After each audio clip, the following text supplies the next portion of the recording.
commencement était la parole, et la parole était avec Dieu, et la parole était Dieu.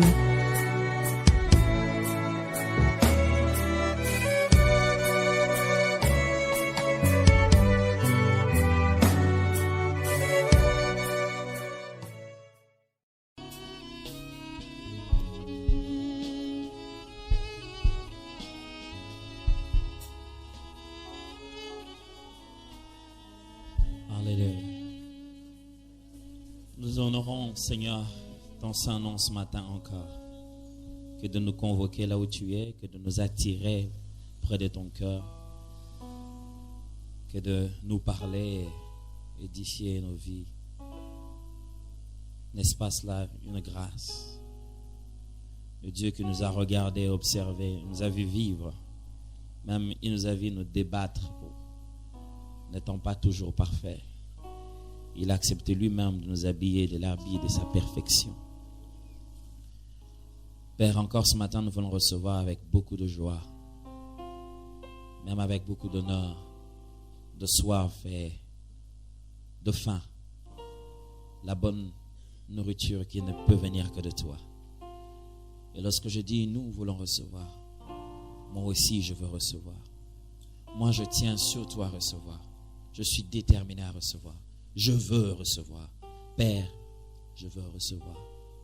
Cette parole qui console nos cœurs, cette parole qui nous dirige, cette parole qui est à la fois boussole, armure, cette parole qui est tout, cette parole qui est toi, cette parole que tu es, cette parole que tu as, cette parole qui nourrit nos cœurs et nous donne un sens.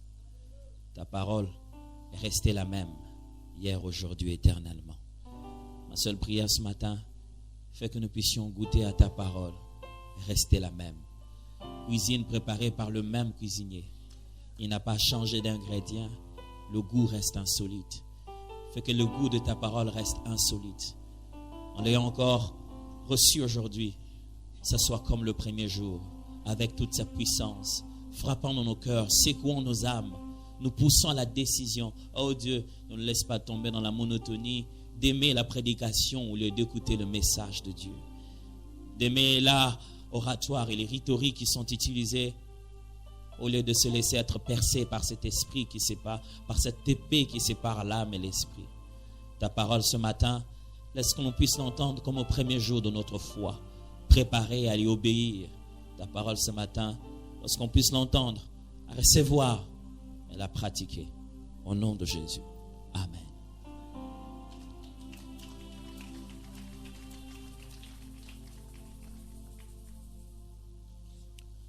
Je vous salue dans le nom du Seigneur Jésus.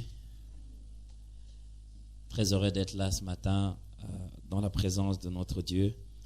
En cet avant-dernier dimanche de l'année 2012, qui a été pour moi et ma femme une année de beaucoup de déplacements et beaucoup de mouvements, mais aussi une année très très riche qui nous a permis d'observer, de nous observer nous-mêmes, et d'observer plein de choses que nous faisons. Quelquefois, il est bien de sortir un peu du contexte pour mieux observer ce qu'on fait toujours et avoir envie et besoin de l'évaluer. Alors, c'est après, quand j'avais déjà donné le thème à ce message, quelques heures après, je dirais même presque une journée après, que je me suis rendu compte combien ça ressemble beaucoup au nom de la femme du pasteur Ken. Ce n'est pas son nom. Ce n'est pas Nathalie, c'est Nathalis. Matthieu chapitre 2, versets 1 à 14.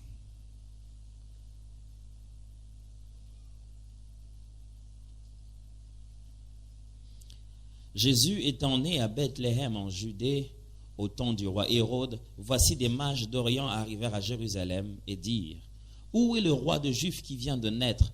Car nous avons vu son étoile en Orient et nous sommes venus pour l'adorer. Le roi Hérode, ayant appris cela, fut troublé, et tout Jérusalem avec lui. Il assembla tous les principaux sacrificateurs et les scribes du peuple, et il s'informa auprès d'eux d'où devait naître le Christ.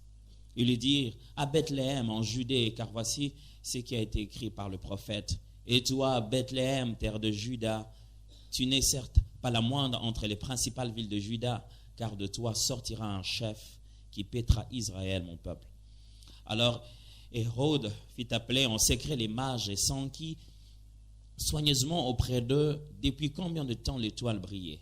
Puis il les envoya à Bethléem en disant « Allez et prenez des informations exactes sur le petit enfant. Quand vous l'aurez trouvé, faites-les-moi savoir afin que j'aie aussi moi-même l'adoré. » Après avoir entendu le roi, ils partirent. Et voici l'étoile qu'ils avaient vue en Orient marchait devant eux jusqu'à ce qu'étant arrivés au-dessus du lieu où ils étaient, où était le petit enfant, elle s'arrêta. Quand ils aperçurent le toit, ils furent saisis d'une très grande joie. Ils entrèrent dans la maison, virent le petit enfant avec Marie, sa mère, se prosternèrent et l'adorèrent. Ils ouvrirent ensuite leur trésor et lui offrirent en présent de l'or, de l'encens et de la myrrhe. Puis, divinement avertis en songe de ne pas retourner vers Hérode, ils regagnèrent leur pays par un autre chemin. Le même texte se trouve aussi, la même histoire, dans le livre de Luc.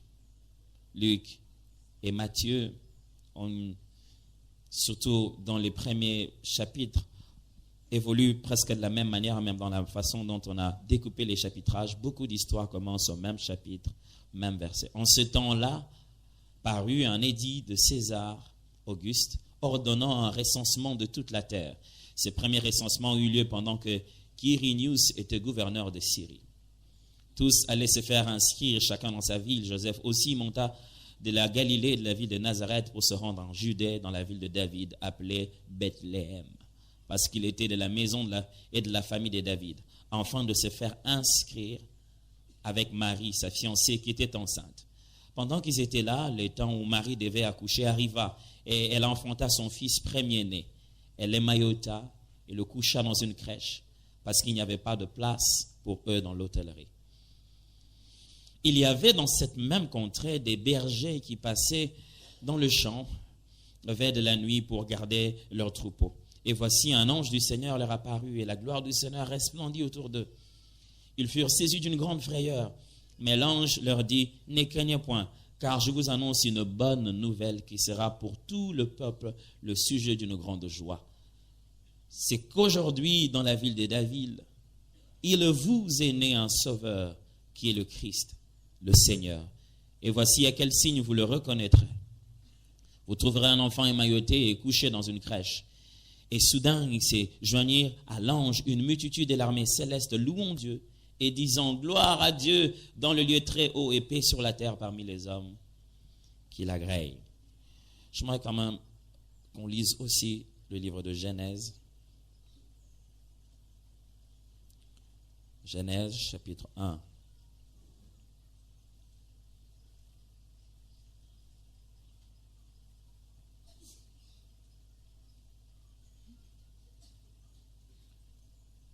À partir du premier verset. Au commencement, Dieu créa les cieux et la terre. La terre était informe et vide, il y avait des ténèbres à la surface de l'abîme, et l'Esprit de Dieu se mouvait au-dessus des eaux. Dieu dit que la lumière soit, et la lumière fut. Dieu vit que la lumière était bonne, et Dieu sépara la lumière d'avec les ténèbres. Dieu appela la lumière jour, et il appela les ténèbres nuit. Ainsi, il y eut un soir, il y eut un matin, ce fut le premier jour. Dieu dit qu'il y a eu une étendue entre les eaux, et qu'elle sépare les eaux d'avec les eaux. Et Dieu fit l'étendue, et il sépara les eaux qui sont au-dessous de l'étendue avec les eaux qui sont au-dessus de l'étendue. Et cela fut ainsi. Dieu appela l'étendue ciel, ainsi il y eut un soir, il y eut un matin, ce fut le second jour. Dieu dit que les eaux qui sont au-dessous du ciel se rassemblent en un seul lieu et que les secs paraissent. Et cela fut ainsi. Dieu appela le sec terre et il appela l'amas des eaux mer. Dieu vit que cela était bon. Puis Dieu dit que la terre produise de la verdure, de l'herbe portant de la sémence, des arbres fruitiers donnant du fruit selon leur espèce, ayant en eux leur sémence sur la terre, et cela fut ainsi. Ce matin, en cette période qui est si significative pour nous tous, personne ne peut ne pas remarquer qu'on est à 2 doigts de Noël, pour ainsi dire carrément dans la période de Noël. Noël, cette période qui nous rappelle à nous tous la naissance de notre Seigneur Jésus-Christ. conventionnellement accepté de la sorte. Noël aussi, qui a commencé depuis un moment. Je ne sais pas à quel moment Père Noël a commencé à conquérir les cœurs des enfants. Nous, à l'époque, quand on grandissait, il n'y avait pas de Père Noël. C'est vrai qu'on n'est pas... Imaginez que si à notre époque, il n'y avait pas de Père Noël, et c'est de 1800. Père Noël, un jour, j'étais devant la télé, on nous a dit qu'il y a des nouvelles chaînes. Je vais zapper, on a même fait une chaîne de Père Noël. Je commence à me demander, Père Noël, s'il avait sa propre boutique, il gagnerait beaucoup d'argent. Du reste, on l'a tellement partagé que tout le monde peut gagner de l'argent par Père Noël. Et en cette période de Noël, en cette période où nous devons réellement penser à ce jour où le Seigneur est venu sur la terre, où un fils nous est né, où Emmanuel s'est fait chair, où l'humanité tout entière a reçu cette délivrance, où le diable a commencé à s'agiter. Ce jour qui a fait qu'aujourd'hui nous soyons nous aussi en cet endroit. Vous savez qu'en cette période, on pense beaucoup plus aux petits-enfants. À cette période, on regrette d'être tout petit parce que ce sont les petits qui ont plus de cadeaux. Quand on va voir son père, il te dira, toi-même tu es déjà papa, donc comprends que ce n'est pas la période à laquelle on doit te donner à toi un si grand un cadeau. En cette période, il a plu au Seigneur que nous puissions aborder donc ce thème natalisme. Mais permettez-moi, avant de pouvoir parler de ce que je pense pouvoir partager avec vous concernant ce texte, concernant ces vérités liées à la natalité, revenir sur 2 ou 3 choses que le pasteur a, la dernière fois, en cette même période, voulu adresser, voulu faire asseoir dans nos pensées.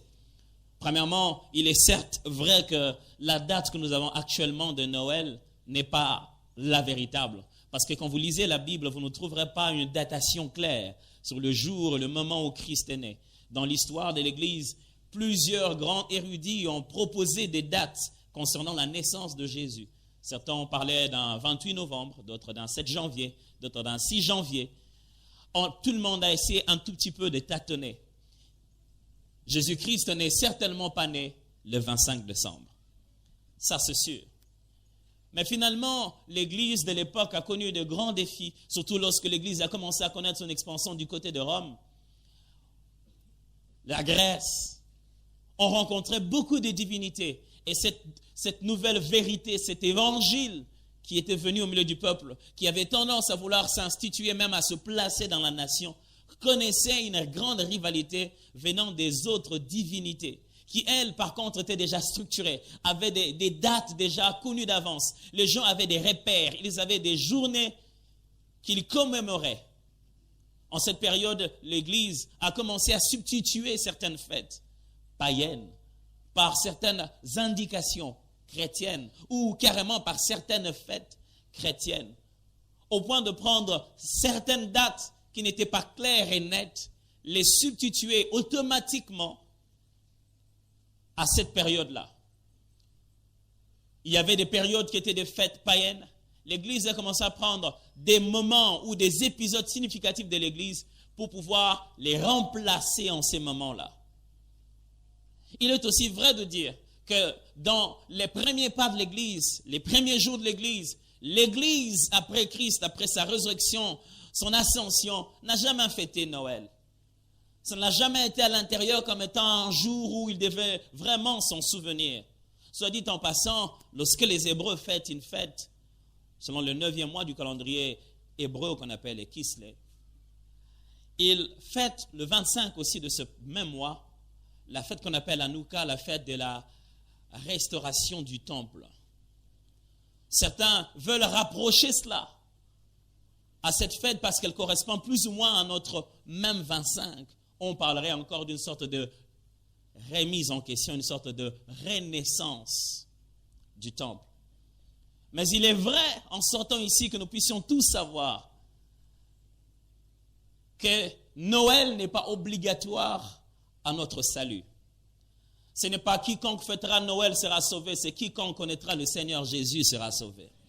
De plus en plus, nous assistons en cette période à une très grande religiosité autour des fêtes pareilles. C'est en ce moment-ci que tout le monde visite l'église. Chacun fait une crèche où il place un petit enfant Jésus. J'aimerais vous dire que le petit bébé que vous voyez là-bas n'était pas venu que pour naître. Il était venu pour mourir et être ressuscité. Avoir un petit bébé bien décoré dans la maison ne garantit pas son royaume dans ton cœur. Noël, on doit y penser. La nativité, on doit y penser.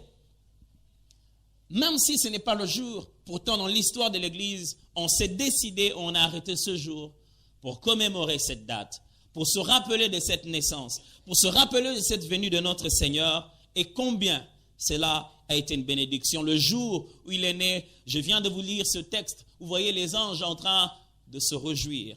Un ange est venu et des anges sont venus l'accompagner pour chanter les louanges. Louer, louer, louer. Mais la dernière fois, le pasteur l'a si clairement dit, on ne prie pas le Père Noël. Chers parents, rappelez à vos enfants que le Père Noël n'exauce pas les prières. C'est Dieu qui exauce les prières. Et si vous ne mettez pas la différence entre ces deux choses, bientôt, on risquera de traiter les pasteurs et les parents qui diront tout haut aux enfants que le Père Noël n'existe pas. On leur portera plainte comme il en était de ce prêtre qui un jour est allé dire à ses enfants, à ses étudiants à l'école, que le Père Noël n'était qu'une sorte de mythe et qu'il n'existait pas. Les parents ont porté plainte à cette école. On a dit qu'on a tué Père Noël. On n'a pas besoin de tuer Père Noël. Il n'existe pas. Père Noël n'est pas Dieu. Il faudra qu'on apprenne à nos enfants à ne pas adorer un bonhomme rouge. Il faudra qu'on apprenne à nos enfants que c'est une belle histoire. C'était un merveilleux, c'est une très bonne idée. Il aurait pu être Superman, Père Noël. Il aurait pu être Robocop. Père Noël n'est pas meilleur que ça. Il n'est pas plus exceptionnel que ça. On ne fait pas de prière à Père Noël. Il ne vient pas exaucer à nos besoins. Père Noël n'existe pas. Dieu n'est même pas comme le Père de tous les jours. À combien plus forte raison pourrait-il être comme Père Noël? Dieu ne vient pas avec un traîneau conduit par des rennes, en train de chercher à entrer dans notre cheminée. Vraiment, si on doit contextualiser, est-ce que nous avons besoin de Père Noël en Afrique? Parce qu'on n'a pas déjà des cheminées. Par où entrer Père Noël dans nos maisons de ce jour? Par où entrer Père Noël en Afrique? Par où? Alors, par où? On n'adore pas Père Noël. On ne loue pas Père Noël. Ce qu'il faut retenir de Noël, c'est que cela n'est pas une exigence à notre salut. On ne doit pas vivre au-delà de ce moyen pendant Noël. L'une des phrases que le pasteur a dit le dimanche de Noël l'année passée. On ne doit pas essayer de vivre au-delà de nos moyens pendant la période de Noël. Je ne veux pas revenir sur l'histoire de Noël, parler de comment ça a commencé en Europe avec l'histoire de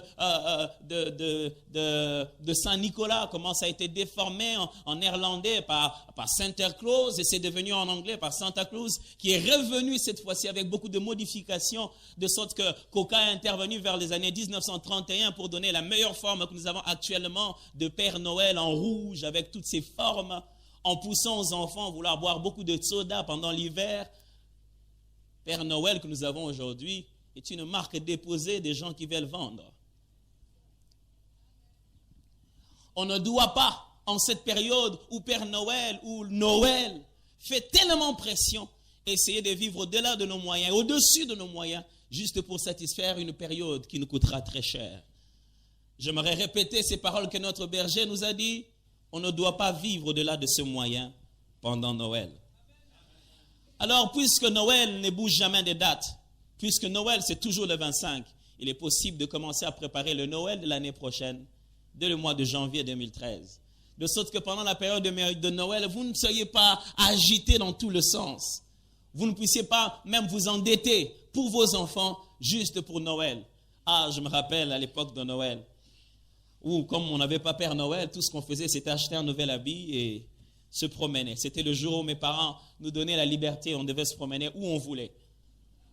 Alors là, on était tout bien habillés, tirés à 4 épingles. J'étais dit mon petit frère, allez, on se mettait à se promener, on entrait partout, on tournait dans tous les sens et on revenait. C'était l'un des meilleurs jours. On s'est promené avec liberté, sans qu'on nous donne l'heure de retour. C'était un des meilleurs jours. C'était ça Noël. Je ne sais pas ce que les enfants d'aujourd'hui vivent avec Noël. En cette période où il suffit que quelqu'un donne une meilleure pensée, une bonne pensée, dont on ne sait pas d'où ça vient sur Facebook, et puis tout le monde partage cette pensée-là. Il suffit que quelqu'un reporte la fin du monde, tout le monde l'a reporté aussi. Il suffit que quelqu'un dise que ma femme est morte, tout le monde le pense aussi. Qu'est-ce que ce texte veut nous dire ce matin? En voulant dire Noël, naissance, ce mot vient du latin natalis, que je vous ai donné tout à l'heure. En faisant ce jeu de mots, en reconstituant, on devrait dire en francisant le mot, on a commencé par éliminer le DA pour qu'on ne fasse pas une répétition. Ainsi, dans le vieux français, ça s'appelle Naël. Et le vieux français remplacé par le nouveau, c'est devenu Noël. Le A est remplacé par un O. Natalis, de quel vient Noël, veut dire tout ce qui a trait à la natalité, à la naissance. C'est de là qu'on a l'adjectif natal. Ce qui est lié à la naissance. Ce qui tourne tout autour de la naissance. Pensez du jour où la vie commence. Pensez du jour où quelque chose va naître, où quelque chose commence ses premiers pas dans l'existence. Pensez au jour où la création commence. C'est pourquoi je lis le livre de Genèse. Parce qu'il s'agit même de la naissance de l'univers. Il s'agit du moment où Dieu fait que l'univers puisse exister. 6 choses sont à retenir du jour où Christ est né. 6 choses, j'aimerais les partager avec vous.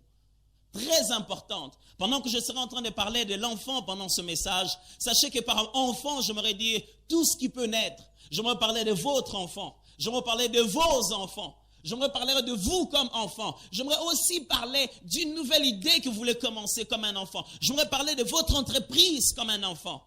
J'aimerais parler de cette église comme un enfant. J'aimerais parler de tout ce qui commence comme un enfant. Tout ce qui peut naître. Une idée, une entreprise, une nouvelle façon de faire les choses, une église, une vie, vos enfants à la maison, tout cela à un moment de natalis, un moment où tout a commencé. Le texte que nous avons lu pour le tout premier, on voit les mages qui arrivent. Ils vont d'abord voir Hérode et lui disent, voilà, nous voulons savoir où est le roi des Juifs. Nous voulons savoir, un enfant est né et il est le roi des Juifs. Où est-il? Très cher mage, est-ce que c'est un enfant qui est né ou c'est un roi qui est né? La première pensée qui sort dans ce texte, c'est que l'enfant a un roi dedans. Il y a un roi dans l'enfant. Il y a un roi dans l'enfant. Je répète, il y a un roi dans l'enfant. Commençons d'abord par nos enfants, nos tout petits. Vous allez voir tout à l'heure que Hérode n'a même pas attendu qu'il devienne grand. Hérode, tu n'as pas en face de toi un roi, ce n'est qu'un enfant. Mais tant qu'il y a un roi dans l'enfant, il est déjà dangereux quand il est tout petit. J'aimerais vous dire ceci. Cela n'a rien à voir avec les conditions dans lesquelles nous naissons, les milieux qui nous entourent. Ce que Dieu nous donne est au-dedans de nous, pas tout autour de nos parents. Le roi ne devait pas naître dans une sorte de crèche parce que le roi n'est pas dehors, le roi est dedans. Il est possible que vous n'avez pas beaucoup de signes de votre enfant sur ce qu'il va devenir demain, mais la destinée de Dieu est là-dedans, dans cet enfant. Alors, regardons-nous, nous-mêmes très bien. Est-ce que nous sommes simplement devenus ce que nos parents étaient? Les conditions de vie dans lesquelles nous sommes nés? Est-ce que Jésus était le Jésus de la crèche? Non! Jésus était le roi qui était au-dedans de lui et la crèche n'a rien eu comme influence sur lui. Frères et sœurs, j'aimerais vous dire ceci. Avec Dieu, tout ce qui commence, même quand c'est encore petit, la destinée totale, la finalité excellente est là-dedans. J'aime ce que je veux vous dire. Il y a toujours un principe dans la création, quand Dieu crée des choses. Ça va vous étonner, mais même Dieu peut créer en commençant par l'informe vide. La terre était informe vide. De la part d'un créateur aussi élevé, comment peut-il créer une chose avec un tohu-bohu? Dieu, tu ne peux pas faire d'un bon coup directement les choses être parfaites. Même Dieu peut commencer avec de l'informe vide. Je vais vous dire une chose, quand une chose commence faible, ne pensez pas que ce n'est pas Dieu. Ce n'est pas parce qu'il est Dieu qu'il ne peut pas commencer avec l'informe vide. Je rappelle ça très bien. Ce n'est pas parce qu'une chose dans ses débuts tâtonne encore, c'est dit, ah, je ne crois pas que Dieu est dans l'affaire. Même Dieu peut commencer par l'informe vide. C'est un principe de la création. Dieu aime créer avec un processus. Dieu aime créer en perfectionnant. Peut-être que vous ne voyez pas dans votre enfant un roi, mais le jour où il est né, le roi est là-dedans. Le roi est là dans ton fiston. Il est là dans ton trésor. Il est là dans ta Jeanne, dans ta jolie. Mais dans cet enfant-là, il y a une destinée qui ne ratera jamais. Ça n'a rien à voir avec le fait que vous avez mangé aujourd'hui ou pas. C'est que cet enfant finalement pourra bénir toute la famille. La grandeur de Dieu est à l'intérieur. Frère, Dieu peut commencer avec l'informe vie dans ton entreprise. C'est lié à tout ce qui peut naître, Natalis. Tout ce qui peut naître informe vide. Oh, nous autres, qu'est-ce que nous voulons? Nous voulons à peine qu'on a commencé une idée, que c'est le même impact que Macintosh. Tout le monde puisse acheter ça partout. Nous autres, quand nous voulons commencer une idée, nous voulons que ça soit connu comme Coca-Cola. Est-ce que vous savez que Coca-Cola au début était comme une boisson... comment on appelle ça? Une boisson des tradis poiticiens. C'était une boisson chaude avant, qu'on servait dans des coins pendant la période d'hiver, en fait, Coca-Cola. Un monsieur venait, un peu comme on vend du gingembre chez nous, le monsieur venait avec cette formule-là et vendait ça chaud. Et les miniers, ceux qui allaient dans les mines pendant la période d'hiver, aimaient beaucoup cela, parce que ça réchauffait le corps, et même que c'était d'une certaine manière aussi un stimulant sexuel. Et au bout d'un moment, cette formule a commencé à être tellement connue, on a eu besoin maintenant de commencer à boire Coca même quand ce n'est pas l'hiver, parce que le monsieur passait toujours pendant la période d'hiver. Alors on a racheté cette formule-là finalement, on a commencé à faire Coca froid pour qu'on puisse le boire à n'importe quel moment, qu'on n'attende pas nécessairement l'hiver. Et Coca est devenu Coca aujourd'hui. Mais pourtant il était en forme vide. Si tu viens de commencer quelque chose qui est en forme vide, tu as bien commencé. J'aimerais même te dire, tu as divinement bien commencé cette affaire.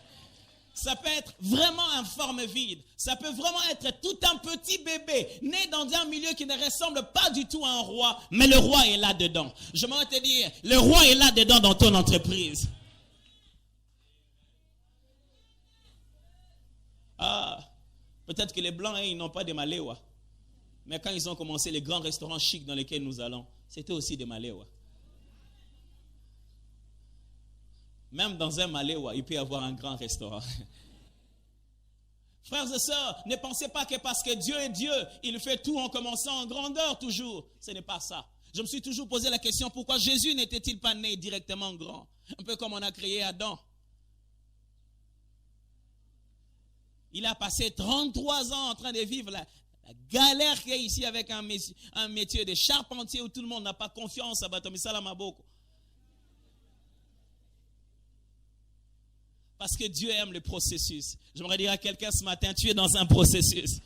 Même si 2012, c'est resté toujours en forme vide, c'est qu'il y a du divin là-dedans. Oh, je ne sais pas si vous comprenez. Il y a du divin même dans l'informe vide. Ne t'arrête pas, ne t'envoie pas dire, ah, et si manangotenire Zambazate, Zambazalaki, abandi lisola mokili, avec du noir. Dieu a commencé l'histoire de l'humanité avec les ténèbres. Les ténèbres ont précédé à la lumière. Est-ce que vous lisez ça? Les ténèbres ont précédé à la lumière. Les ténèbres ont précédé à la lumière. Que personne ne te trompe. Les ténèbres ont précédé à la lumière. Alors même si tu as commencé par une entreprise où tu ne fais qu'aller ramasser les poubelles des gens, les ténèbres ont précédé à la lumière. Mais les ténèbres ne régneront pas toujours. Même, écoutez ça, même quand les ténèbres sont là, l'Esprit de Dieu se meut toujours. Je ne voudrais pas commencer cela avec beaucoup de lumière sans l'Esprit de Dieu. J'aimerais le commencer même dans le noir, mais avec l'Esprit de l'Éternel. Si Dieu a mis sa faveur sur tout ce qui commence, même si ce n'est pas encore ce qu'il faut, mais il y a là-dedans quelque chose de bon. Oh, même si ton enfant n'a pas étudié dans une école prestigieuse, mais là-dedans, il y a un roi. À un moment, les choses vont changer. Qui vous ont dit que tous les présidents ont étudié à Harvard? Ça peut commencer comme n'importe qui, mais il y a un roi dedans, dans les épées 14, derrière les écoles. Ah. Épée 3, Yolocide, épée 14, Massina, sans fil. Mais même s'il ne peut pas s'asseoir sur un banc pendant toutes les années où il a étudié, il y a un roi là. Il y a un roi là-dedans. Il y a un roi. Les mages ne sont pas venus voir un enfant. Ils sont venus voir un roi. C'est pourquoi quand je te regarde, je regarde tes affaires que tu as commencées. Moi, je ne vois pas des petites affaires. Je vois qu'il y a un roi dedans. Tu n'es qu'en train de passer ta période de natalisme. C'est seulement lié à la naissance. C'est parce que ça vient de naître que ça a cette forme-là. Mais très bientôt, on le saura. Très bientôt, on le saura. Très bientôt, on le saura. Très bientôt, les voisins sauront. Ils le sauront. Si vous lisez dans le livre de Luc, on parle de Luc. On parle dans Luc chapitre 1, verset 63 à 66. On est en train de parler de ce petit enfant qui s'appelait Jean. Vous savez que Jean, dans sa famille, il n'y avait personne qui s'appelait Jean avant. L'une des choses qui fait que c'est que Dieu commence avec nous n'a pas de forme, c'est parce que ça n'a pas de référence. Aujourd'hui, dans cette période, il est en train de se promener un enseignement très fort vers lequel tout le monde essaie de pousser les gens dans les entreprises parce qu'on a senti combien ça devient un peu difficile. On appelle ça la pensée créative. Raisonner en dehors de la boîte. Être la capacité de raisonner, d'avoir une idée originale. Ne pas réfléchir seulement comme tout le monde. Ça, c'est une chose qu'on devait vraiment dire aux Congolais. Ne pas seulement voir dans mon pain un pain. Si moi je fais du pain, tu peux voir tout ce qu'on peut réfléchir tout autour du pain. Réfléchir en dehors de la boîte. À commencer une initiative qui n'a rien à voir. Aujourd'hui, c'est toutes les entreprises téléphoniques, toutes les marques d'ordinateurs qui font leur smart ceci, ceci. Mais une idée a commencé. En dehors de la boîte, en dehors de l'habituel. Et puis paf, tout le monde a suivi cela. L'une des choses qui fait qu'on ne sait pas reconnaître la forme de ce que tu fais, parce qu'il n'y a jamais eu de précédent. Parce qu'il n'y a jamais eu de précédent. Parce qu'il n'y a jamais eu rien qui s'est fait avant cela, par lequel on puisse se dire, Ekokanina. Frère, si tu as l'impression que tu ne sais pas où te caser, tu es original. Si tu ne sais pas comment caser ton enfant, dis, mais moi non, c'est la nénine. Appelle-les original. Il y a eu quelque chose que Dieu aimerait commencer par cet enfant. Tu ne sais pas faire des références avec ses grandes sœurs, avec ses grands frères. Lui, il est lui. Cet enfant est grandi, mais ses grandes sœurs, c'était pas comme ça. D'ailleurs, tout le monde, c'était pas... Même s'il est informe parce que tu es habitué à la forme de sa grande sœur, de son grand frère. Parce qu'il est vide parce que tu es habitué au contenu de ses grands frères. Mais il a un contenu, il y a une forme que tu vas découvrir dans quelques temps. Je parlais des Jean. Jean veut dire Dieu a fait grâce. Son nom aussi a été prédit. Dieu a fait grâce. Dieu a fait grâce. Jean est né. C'était difficile de trouver son nom. Sa mère d'abord va dire, elle m'a dit, il n'y a personne. On va voir son père qui va écrire ça quelque part. Et finalement, lorsqu'on prononce cela, son père est délié. Il a pu parler, lui qui ne parlait pas jusqu'à ce que l'enfant vienne au monde. Imaginez 9 mois en train d'attendre. Jusqu'à ce que l'enfant vienne au monde. Et finalement, il a parlé. Dans le verset 63, on est en train de dire quelque chose. On a dit que tous les gens qui étaient là étaient étonnés. Surtout du moment où on lui donnait le nom, du fait que c'était la guérison de son père. Il y avait un certain nombre d'éléments et de faits liés à cet enfant qui étaient bizarres. La Bible dit, tous les gens dans les contrées des alentours apprirent ces choses. Ils glorifièrent Dieu. Ils ont dit une chose qui m'a intéressé. Chacun était en train de se dire, qui sera cet enfant? Moi, non, on est à Rosalaka Nani. Très chers parents, notre devoir en cette période, c'est de garder le souvenir de chaque petit détail qui se passe dans nos enfants. Parce qu'un jour, le jour où il deviendra roi, nous saurons le dire, je le savais. Je me disais, pourquoi lui ne vivait pas comme tout le monde? Je me disais, pourquoi ça n'arrivait qu'à lui? Même Marie, la mère de Jésus, après que les mages sont passés, après que les bergers sont passés, la Bible dit, elle a gardé en mémoire ces choses. Qui sera cet enfant? C'est ce qui me pousse à dire la deuxième des choses. Concernant l'enfant. L'enfant a son étoile. L'enfant a son étoile. Les mages disent ceci. Nous sommes venus rencontrer le roi des Juifs parce que nous avons vu son étoile. En commençant par nos enfants. Papa, dans les ciels, toutes les étoiles ne brillent pas de la même manière. Apprenez à apprécier chaque étoile sans les mettre en compétitivité. Il n'y a rien de plus mal et de plus difficile d'avoir l'impression qu'on aime tout le monde sauf nous. qu'on donne à tout le monde sauf à nous? Combien de blessures ne créons-nous pas dans nos enfants? Parce que nous voulons d'abord voir l'étoile qui brille le plus. Et l'autre étoile, on ne veut pas le reconnaître. Vous savez pourquoi certaines étoiles brillent plus et d'autres moins? C'est d'abord lié à leur taille, mais aussi à leur distance. Un enfant que tu as l'impression qu'il ne brille pas beaucoup, c'est simplement par rapport au temps. Albert Einstein n'était pas un génie au début. Il ne brillait pas en physique, mais il a fait briller la physique après. Très chers parents, chaque enfant a son étoile. Apprenez à apprécier cette étoile. Apprenez à reconnaître ce que chaque enfant a de particulier. Apprenez à reconnaître ce que votre entreprise a de particulier. Oh, aujourd'hui en RDC, quand quelqu'un commence une chose, il veut mettre toutes sortes de chances de son côté. C'est une pharmacie, mais dans laquelle on pouvait aussi boire un coca. C'est une pharmacie dans laquelle on vend aussi tout ce qui est cosmétique. C'est à la fois une pharmacie, mais on peut avoir aussi un Maléwa dedans. Parce qu'on veut faire dans une même entreprise tout à l'intérieur pour qu'on ne manque jamais de vendre quelque chose. Si vous ne reconnaissez pas votre toile, les mages ne viendront jamais. C'est votre toile qui attire les gens vers vous. Ce matin, pendant que nous pensons à l'enfant, nous pensons à Noël, Dieu me demande de vous dire, qu'est-ce que vous avez de particulier? Qu'est-ce que chaque enfant a de particulier? Ne les envoie pas tous à la même école. Chacun peut aller dans une école différente d'après l'étoile qu'il possède. Ça ne fait que naître cette entreprise, ça ne fait que commencer cette histoire. Mais qu'est-ce que ça a de différent? Qu'est-ce que ça a de différent?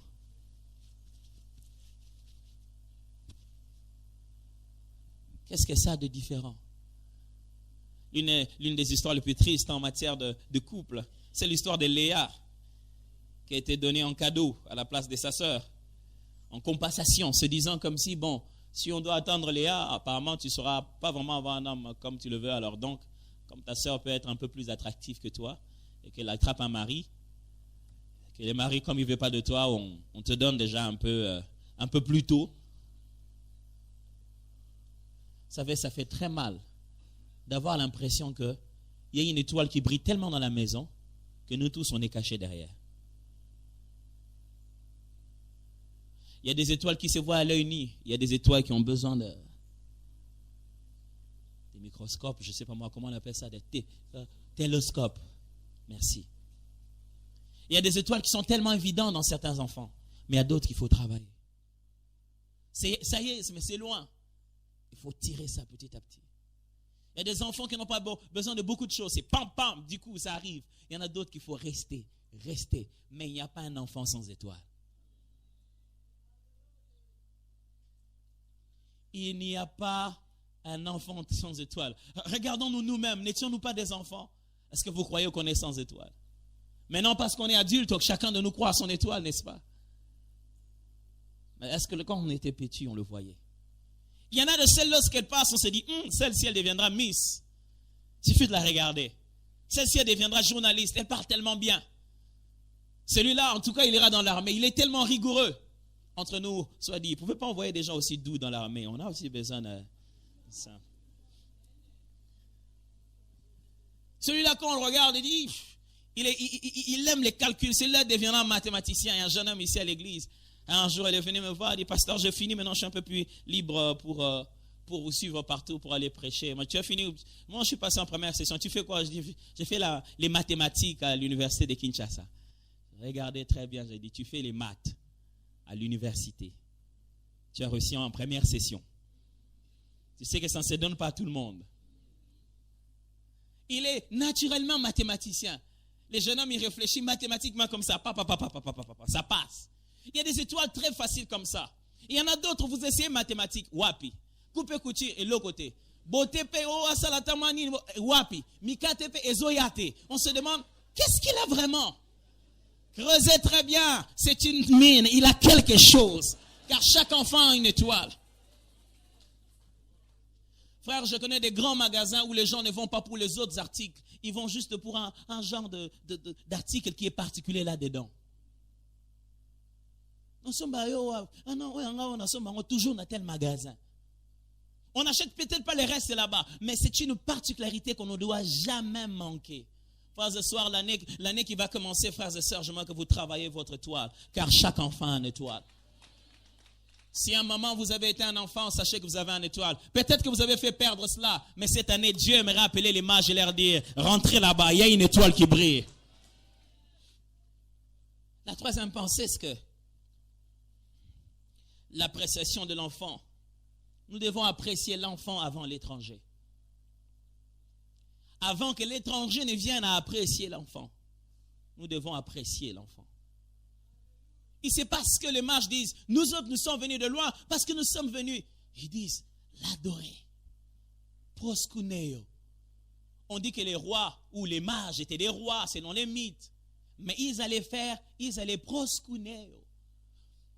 Proskuneo, c'est mot à deux termes là-dedans qui veut dire aller vers, comme un chien va vers les pieds de son maître, se prosterner, baiser les pieds, adorer.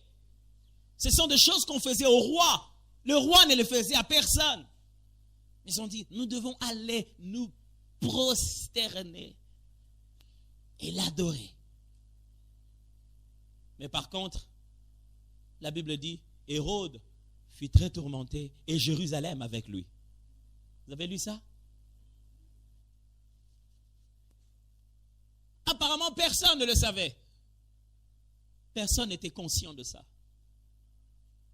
Personne ne savait dans l'hôtellerie, là où il n'y avait pas de place. Personne ne savait que l'autre côté, à la crèche, là où ce couple est allé chercher comment se réchauffer en cette période de froid, là est en train de naître un Messie. Je ne sais pas, pendant qu'ils étaient à la crèche, qu'est-ce que les autres faisaient? Frères et sœurs, si on ne commence pas, nous, à apprécier l'enfant,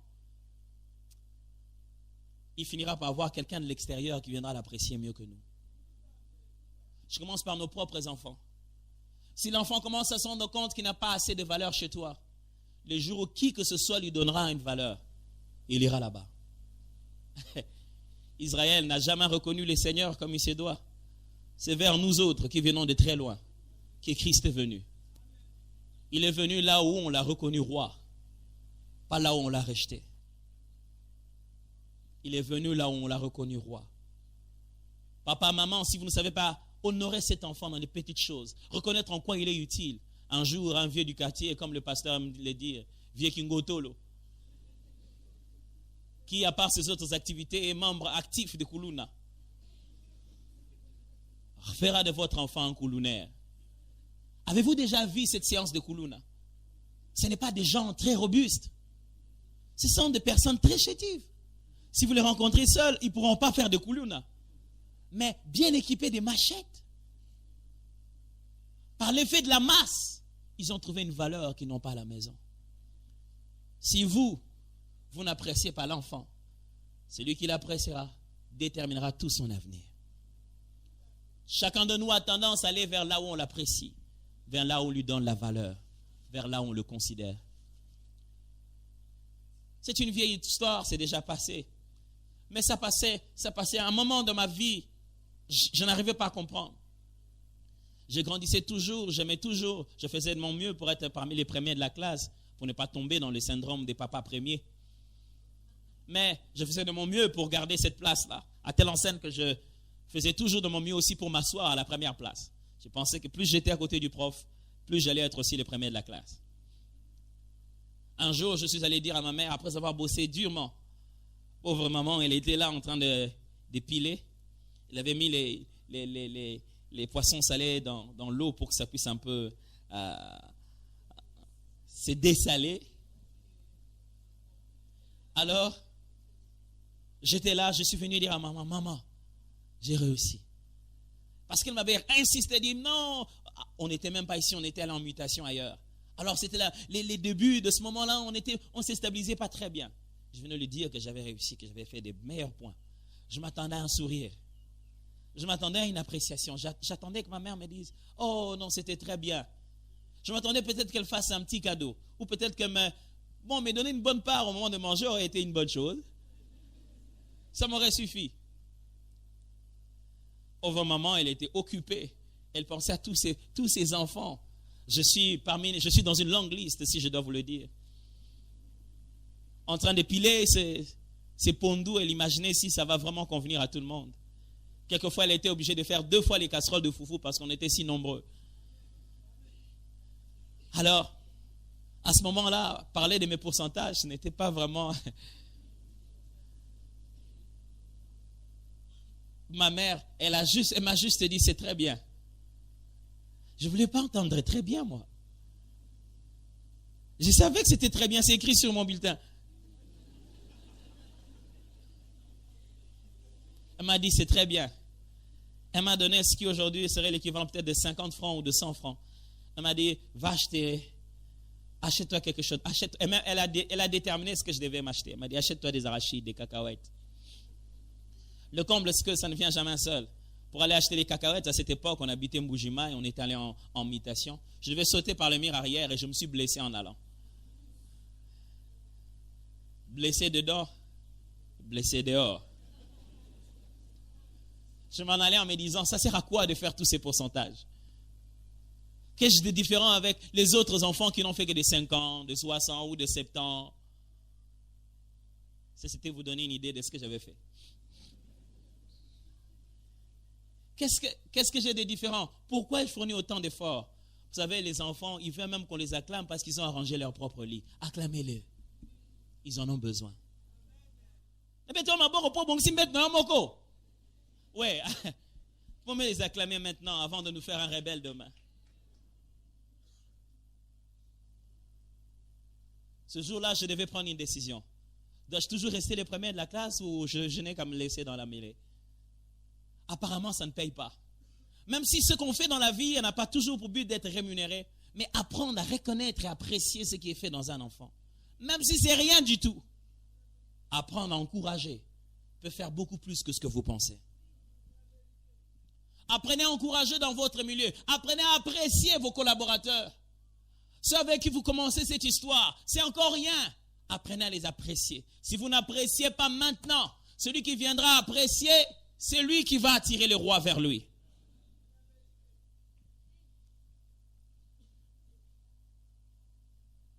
Est-ce que vous êtes là? Ah, les enfants devaient venir me soudoyer et me payer quelque chose parce que je sens comment on va bien les traiter. La 4e des choses, c'est que tout enfant a une lignée. Tout enfant a une lignée. Lorsqu'on a commencé à se renseigner sur où devait naître l'enfant, on donne de précisions. On dit que voilà, il devait naître en Bethléem, la ville de David. Même plus, lorsqu'on décrit cela dans Luc, on parle des recensements, on parle d'où était Joseph et on parle de quelle était la lignée parce qu'il était de la famille de David. Même Christ est appelé dans la Bible le rejeton de David. Frères et sœurs, nous avons une grande responsabilité. À cet endroit, Dieu m'avait demandé d'insister sur quelque chose. Je prie pour avoir assez de force pour le faire. C'est de ne pas faire des enfants qui sont des cas isolés, des Melchisédek sans père ni mère. Pour l'équilibre véritable d'un enfant, il a besoin de savoir de qui il vient. Avant lui, il y avait qui? Il est descendant de qui? Même Christ qui est né sans père est descendant de David. Que des enfants sans descendance, que des enfants sans origine, que des enfants accidents. Dieu m'a demandé de dire à quelqu'un aujourd'hui, pendant cette festivité, il y a un enfant qui a besoin de son papa. Va dire la vérité et dit, celui-ci est mon sang. Récupère-le. Je répète, récupère-le. Va récupérer cet enfant. Parlez-en à ta femme, mais va récupérer cet enfant. Un enfant a droit à une descendance. Il a droit plutôt à une ascendance. Il doit savoir d'où il vient. Celui qui ne connaît pas ses origines est toujours déséquilibré. Ceux qui sont dans les cultures, dans le milieu d'adoption vous diront qu'à un moment, finalement, un enfant voudra savoir c'était qui son père. C'était qui sa vraie mère. Pendant que tu es là, un enfant est Melchisédek, descendant de personne. Pendant que tu es là, un enfant est même pas les rejetons, je ne sais pas moi de qui. Moi, je sais de qui je suis rejeton. Je suis le rejeton de Mbouma, Alexandre. Je connais mon père, je connais ma mère. Mais est-ce qu'il n'y aurait pas un enfant qui ne te connaît pas? Toi, tu le connais, mais lui ne te connaît pas. C'est à toi de le récupérer, cet enfant. Et ramène-les. Au moment où nous sommes en train de parler des naissances, la période de sa naissance, je n'avais peut-être pas assez d'argent, je n'avais peut-être pas assez de moyens, mais trouve un moyen pour que cet enfant sache que tu es son père, que tu es sa mère. Trouve un moyen pour que cet enfant sache le vrai papa c'est qui. Trouve un moyen pour que cet enfant soit à même de dire je suis descendant d'eux. Un jour, un homme était en train de prier, il disait je vais couper tous les liens. Il a coupé tous les liens de famille, tous les liens de son père, il a tout coupé. Mais à tout moment, il vivait toujours des difficultés. Il dit, mais pourtant, j'ai tout coupé. Vous savez l'histoire des liens. Ah, j'ai tout coupé. J'ai absolument tout coupé. Mais il a coupé les mauvais liens. Ce n'était pas ce sang-là. Vous savez, il y a des choses qu'on va apprendre avec la prière. Hein? Il a tout coupé, mais il avait toujours l'impression que ce qui restait n'avait rien à voir avec son père. Est-ce que je suis toujours... Maman, est-ce que je suis toujours l'enfant de papa? Nathalie, en ce moment où on parle de tout ce qui a trait à la naissance, un enfant a besoin de savoir, il est né de qui? Il n'y a pas un véritable avenir équilibré sans connaître ses origines. Il est né de qui? Ainsi, quelle que soit l'idée que voudrait faire commencer aujourd'hui, frère, veillez à ce que son ascendant soit bien. Il ne faut pas que demain, quand tu as une grande entreprise, on commence à remonter, on va trouver que cette entreprise est assise sur le détournement des salaires des gens. Ce jour-là, vous savez, cette entreprise va... Imaginez que quelqu'un se rende compte qu'il est dans une entreprise où tu as bouffé de l'argent à son père. La période qui a fait que lui, en tant qu'étudiant, devait être aussi en train de travailler comme un coursier, je ne sais pas moi qui. Parce qu'à ce moment-là, on cherchait l'argent de son père, son argent de décompte final. Et lui-même, il travaille dans l'entreprise qui est bâtie sur le décompte final de son père. Vous connaissez tous les Quinois comme ils sont. Quand on ne les paye pas, ils se payent eux-mêmes. Le jour où il décidera de récupérer les fonds de son père, je vous assure, ce sera beaucoup plus que ce que vous avez pris. Ne bâtissez rien sans que les origines soient honorables. Ne prends pas l'argent, mouchina, pas bananango commerce. Bako chino commerce wanape.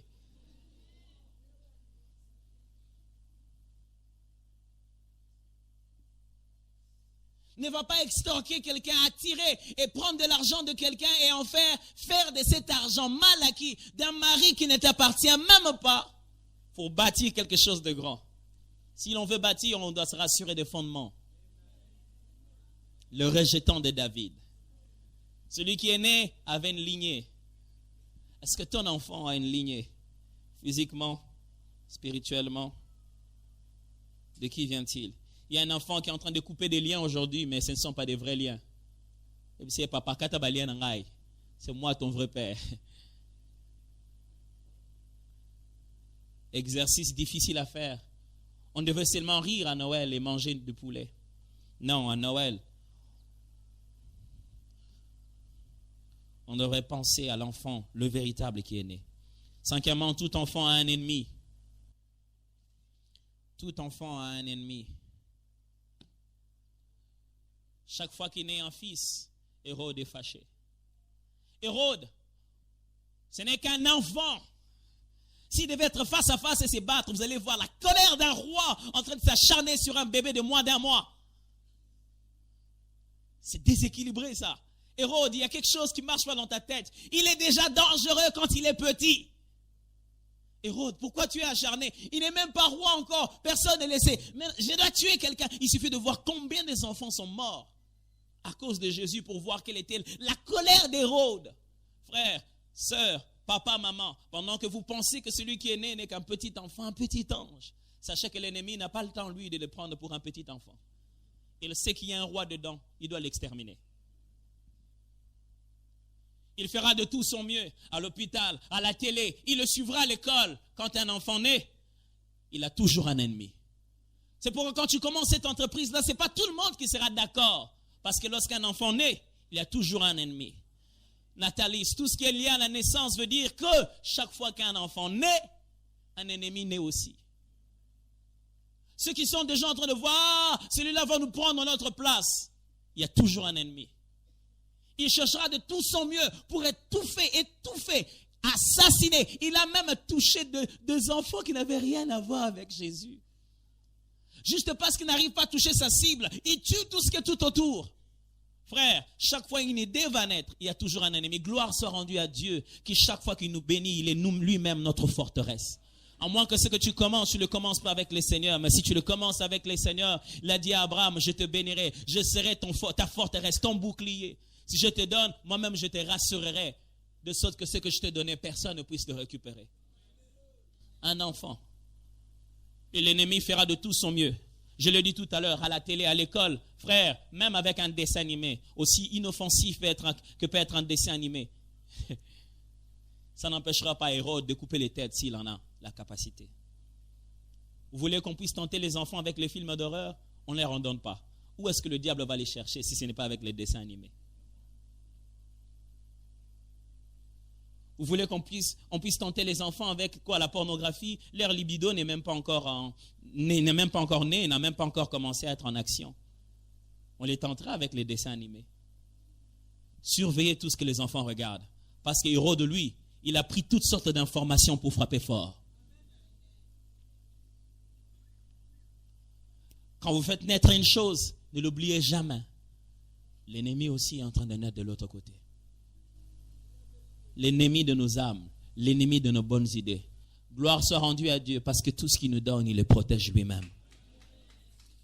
Tout ce qu'il nous donne, il le protège lui-même. La dernière des choses avant qu'on prie, c'est que tout enfant mérite un cadeau. Tout enfant mérite qu'on investisse en eux. Les mages ne sont pas venus main bredouille. Le jour où il est né, ce jour-là, on a apporté. Alors papa, même si ce sera un petit stylo avec son propre nom dessus, donne-lui un stylo alors. Mais ne faites pas passer ces festivités sans faire un petit cadeau aux enfants. Vous savez combien des enfants souffrent-ils de syndrome du perfectionnisme? Parce qu'on leur a appris à leur donner des choses que s'ils ont réussi à l'école. Ils veulent dire que vous ne les aimez que proportionnellement à leur pourcentage. Ce qui fait qu'ils bossent dur dans tout ce qu'ils vivent dans leur vie, font beaucoup d'efforts, parce qu'ils savent que l'amour qu'on leur donne dans leur milieu dépend directement de leur rendement. Apprenez à votre enfant que vous l'aimez avant les points qu'il fait. C'est Noël, fête ne fût-ce qu'un geste. Mais pas seulement ça. Toute idée qui commence a besoin d'un investissement. Si vous apprenez à investir, vous ne pouvez pas à la fois donner naissance à quelque chose et vivre la vie comme tous les jours. Quand on veut faire naître une chose, on doit payer le sacrifice qu'il faut, car il faut investir en cela. Le genre de parfum, le genre de dons que ces gens amenaient avaient une grande valeur. Frère, quand une idée commence, il faut investir. Papa, maman, vous ne pouvez pas vraiment en même temps vivre, rouler carrosse avec une grosse voiture en bon état et essayer d'investir aussi. Votre voiture en lui-même va vous attirer tout ce qu'il faut. S'il faudrait que quelqu'un cette année qui est en train de commencer fasse quelques sacrifices simplement pour pouvoir investir dans ce qui va commencer, Dieu dit, vas-y, fais-le. Parce que toute naissance a besoin d'un investissement. Est-ce que vous avez suffisamment investi dans vos enfants? Est-ce que vous leur avez donné du temps?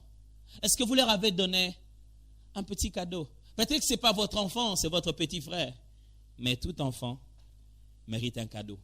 J'aurais voulu prêcher ce matin pour que mon père soit là, pour qu'il me donne aussi un cadeau. Mais depuis que je suis père, c'est moi qui dois donner le cadeau. C'est moi qui dois y penser. Vous avez commencé votre mariage, c'est à peine que vous êtes mariés, c'est le meilleur moment de s'aimer. Il y a des choses que vous aimez aujourd'hui qui vous maintiendra des vingtaines et des milliers d'années. Demandez à maman Vivienne, elle vous dira. Chaque fois qu'elle raconte des histoires de les premiers jours de leur amour, vous avez l'impression que c'est un arbre qui restait jeune, dont les peaux ne se sont n'ont jamais vieilli. Le fruit est toujours là. Des petits gestes de rien du tout. De simples attentions. Vous savez, rester avec quelqu'un comme le pasteur Roland Dallot, il ne faut pas seulement apprendre quand il parle. Il faut apprendre même quand il marche, même quand il agit, même quand il réagit. Le pasteur Ken et moi avons toujours l'habitude de dire, si nous ne pouvons pas faire mieux que ça, nous sommes obligés de faire au moins ça. De faire exactement pareil. c'est le meilleur moment d'investir. Vous pouvez faire renaître votre amour, renaître votre couple. Est-ce que vous ne pouvez pas vivre un Noël en couple? Si déjà que tu n'as jamais de jour pour toi, profite au moins au jour de la naissance du Fils.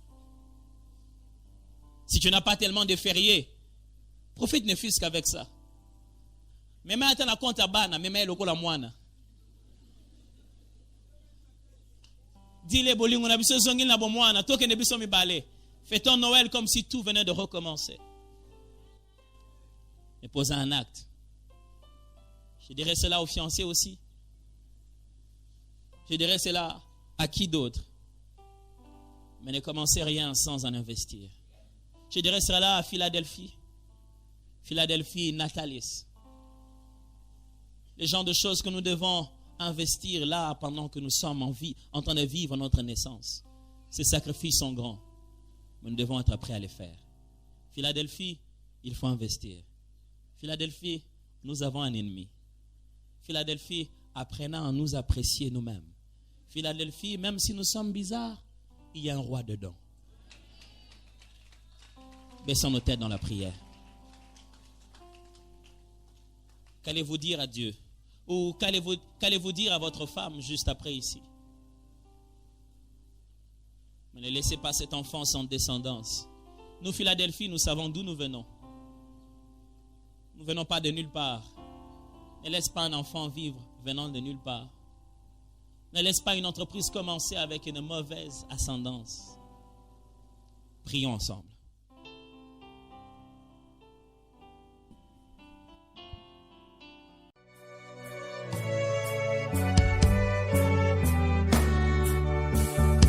Voici, j'ai mis devant toi une porte ouverte que personne ne peut fermer.